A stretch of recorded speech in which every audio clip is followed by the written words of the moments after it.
Today, what we're going to be talking about is something that I started in one of my videos and looking at women new to leading. This is talking about how you got the job. Now what? This is on the kind of the professional development and awareness that we all move into new roles and new jobs. Hi, this is Dr. Judith from The Power of You.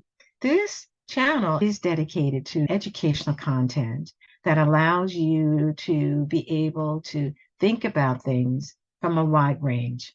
It is something that we would like everyone to walk away with some awareness, some improvements in their relationships, in their personal growth and how you go about thinking about something, in your professional and leadership areas of your life and your career as you're moving forward, or if you're seasoned in your career as well.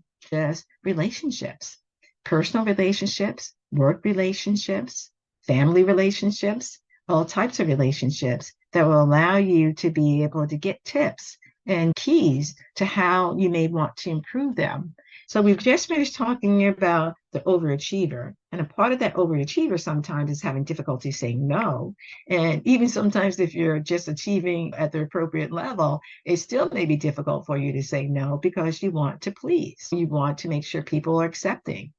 Yes, but you're also now in a leading role. And as a leader, you have to be able to be mindful of your time and the time it takes for you to get things done, and that you're not working 24/7 to try to meet everyone's needs, but it ends up you're not meeting no one's needs in terms of the timetables that need to be met.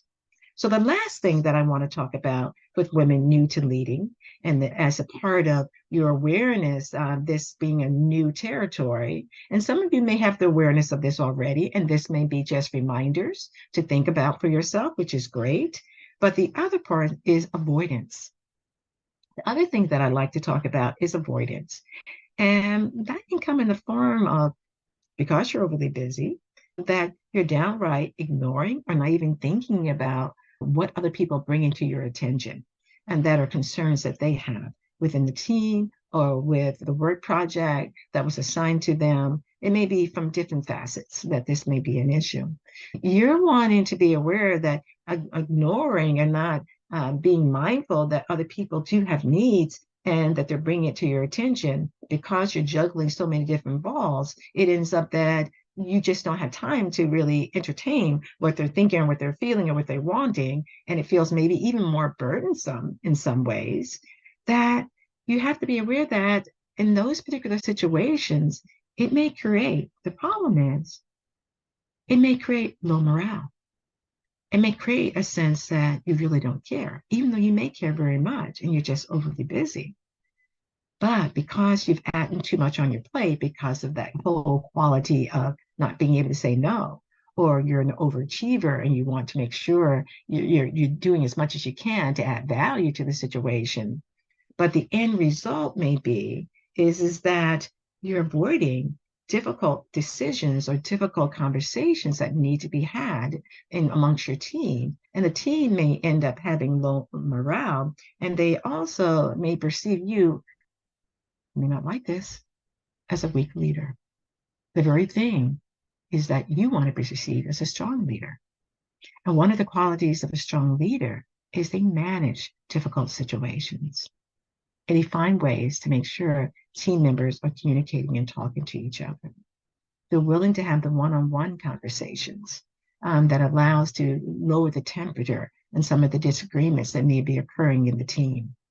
As a leader, it is your responsibility to be able to make sure that there is some resolution to the problems, even if it's going to HR and helping to get their feedback, or have other internal resources such as an EAP, an employee assistance program that you can be to utilize to help to send employees to help them to work through their challenges or difficulties, or with work or with other individuals within that team. So there are things that are available that you have to be mindful of, that you can be able to engage in to help you to move things forward and be perceived as a strong leader. And also a leader that is trying to maintain a point of harmony and productivity. Harmony in the interactions that people are engaged in, and also productivity and in getting the job done that needs to get done. Instead, is leading with learning some key conflict management skills and see that the situations that are coming your way, there's opportunities for you to learn and to grow how to get in there, to ask more questions, to be able to make sure that you're engaged with not making assumptions about situations or people that you're interacting with, looking at seeing the differences and distinctions and what the people are bringing to you and summarizing what you're hearing. And it's also just taking a class or a course on how to manage difficult situations or to resolve difficult conversations, how to be able to do that. You have resources that are available to you that can be very much helpful as you're new to your role in leading. This is the power of you, and our desire is to help you to be your best self by understanding the inner power that exists within you that can be grown and developed and advanced at whatever you do. This is Dr. Judith. Take care. See you in the next video.